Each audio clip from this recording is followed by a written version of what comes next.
but one of the things that people don't see is how hard guys are working behind the scenes and how well they're training. And you know, I think today we lacked a little bit of cohesion because when you do make those many changes, you do lose a bit of your rhythm, and that's a risk for us. But if we don't do it, then we're not quite sure where we sit with some of the guys in the squad, and you don't know when you're going to lose someone if you've got someone in a particular position. So you've got to keep growing your depth, I guess. And you know, we've got a very short-term focus, long-term view, and I know that's a paradox, but it's a paradox that you almost have to employ so that you best vaccinate against future injury or future changes or form, and at the same time you offer opportunities to players who've demonstrated that they, a number of them have been in the test arena before. You know, guys like Harry Wilson, he's coming back from injury. Len Nikotau coming back from injury. So, you know, it's not it's not like the first week where there were 7 debutants. Darby coming in to debut, he's obviously got international experience in the Sevens circuit. What have you seen from him? That's really ticks some boxes. Yeah, he's fast. He's you know, he's very quick. He's enthusiastic. He's a young player that you know, is at the start of his career, and we want to try to kickstart the career, because the only way you can try to kickstart a career is to put them in the cauldron and best prepare them, but you know, see how they measure up, I guess. Joe, how do you find the balance between having to build that depth and ahead of the Rugby Championship against a team that is extremely dangerous and there is a big risk, you know, in terms of putting out a raw team against the likes of Georgia? How do you find that balance between you need to win but you also need to build your squad? Yeah, it's an impossible balance to get dead right, because you're not sure till the team goes out there that you've done the right thing. And we have huge respect for Georgia. We'd predict that they won't have as many changes, anything like as many changes, and they will see an opportunity, especially on the back of recent wins. You know, Wales, Italy, last weekend against France. Against Japan, and even, you know, some of the other big teams where they've definitely been in the game for a long time. So, yeah, I guess people just have to have faith in the changes, and we've got faith in the changes. We do believe that we're putting a good side out, and they'll demonstrate that. But I'm sure the Georgians will have something to say about that. You said, I think it was two or 3 weeks ago, you haven't had the team for a long time. You never felt so underprepared. Are you feeling a bit more prepared now, even though you've only had 3 weeks? Not with 10 changes, probably. You know, I certainly have got to know the players better, and when you get to know players, I think the level of trust increases. Their trust in the systems we're trying to build, but you know, systems survive the first phase of the game, and then you know, you see something different, or they do something different, or you're put under pressure and you become just a little bit destabilised. That's when you need a little bit of experience. But last time, you know, the Wallabies played Georgia, the halves were the same, you know. So it's not like they come in absolutely raw. So they bring a little bit of knowledge around Georgia. Even though they've had coaching changes, a lot of their personnel are the same. So looking at that back row, Harry Wilson coming in, was there a sort of temptation to sort of see him come back through the Reds against Wales, or what did he say to sort of make you feel like it's the right best path in his progression? Well, I think he's been in camp with us for a couple of weeks, so you know, sending him back to the Reds doesn't really, you know, test him within our framework. Yep, we've got a couple of guys in the Reds that we will definitely be watching on Friday, and well, more than a couple, but because he's been with us, I think he's better to stay with us and play against Georgia. You're right. there was a degree of temptation to try to spread it a little bit thinner, but with Liam Wright injured and Langy Gleeson just having rolled his ankle, we felt it was better to keep Harry with us. Can you just give an update on Liam? I think last you spoke he was sort of getting back to full training. Has there sort of just been a setback there, or what's the story? With Langy? With Liam. Oh, with Liam? Yeah. His shoulders just taken a bit longer than we would have liked. So I don't know if he'll make it for the Reds Tonga game, but he just wasn't in time for us this week, and we'll just see how that pans out over the next few weeks. We obviously have to name another squad in maybe 2.5 weeks' time, and that'll give us time to just have a look at what this squad has achieved, and then build on whatever we feel we need to have for the TRC. Was all these changes, were they all voluntary? Were any enforced by injury at all? Yeah, I just Langy Gleeson obviously was injury, but there's a few with a few knocks that we had.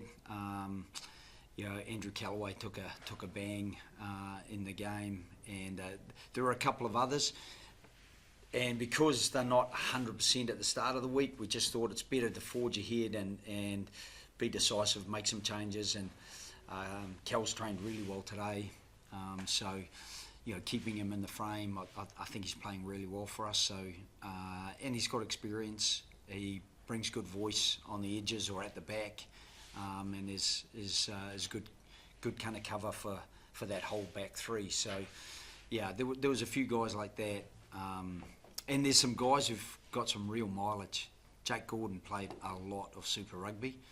He played the first 2 tests against Wales and played quite big minutes in both those test matches. So to give Tate and Nick White an opportunity to share the minutes this week is part of that competitive drive between those three. Those three have been competing for the Wallaby 9 jersey for quite some time, and they are very good mates, and they're very competitive individuals. So it's a good balance. Just on Harry Wilson, he's had a couple of false starts since debuting in 2020. What do you think you need to see from him, and how does he take his game forward to become a constant kind of member of that back row? Because we see it in Super, and Razor said he loved him from the first moment he saw him. What does he need to find? I think with Harry, he's a good athlete. For a big man, he's a good athlete, and so we want to see the athleticism. He's got good skill set. I think probably just the consistency of that skill set. He's got to demonstrate that every time, and staying in the game. Because of the way some teams play, he plays on the edge quite a bit, and I think sometimes he can drift a little bit, and then he's not in the game. And with a guy like Harry, I think he's got to stay in the game. Even if he's not immediately around the ball, he's got to stay connected to what's happening so that he's ready when the ball does become available. And if he is, he's a weapon. There's a sense of probably nervousness in Australia because of all the changes, and because of Florence when there was 11 changes, and even slip-ups in the past against Samoa and Scotland.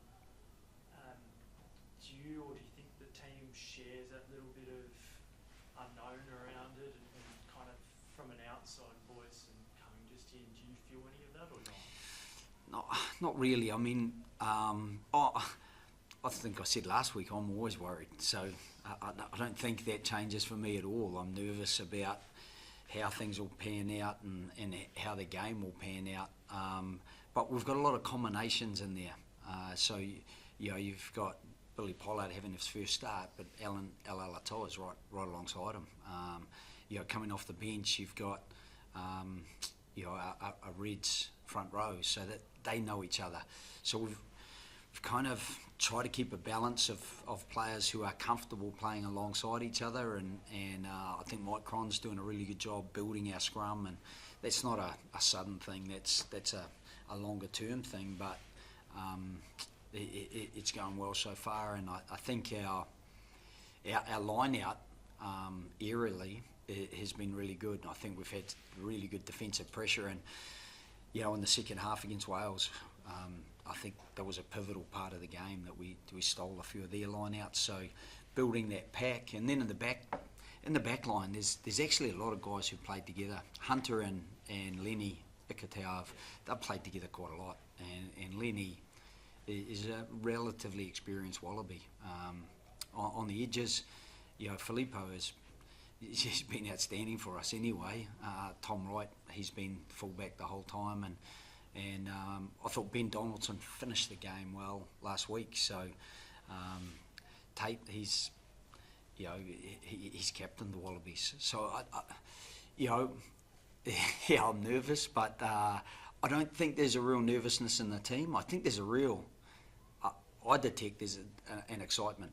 They just want to go out and they want to get into the game and start playing. And when you've got a team like that, I'm a little bit excited as well. So there's always that, trying to find that equilibrium between a nervousness and an anticipation around what they hopefully will deliver.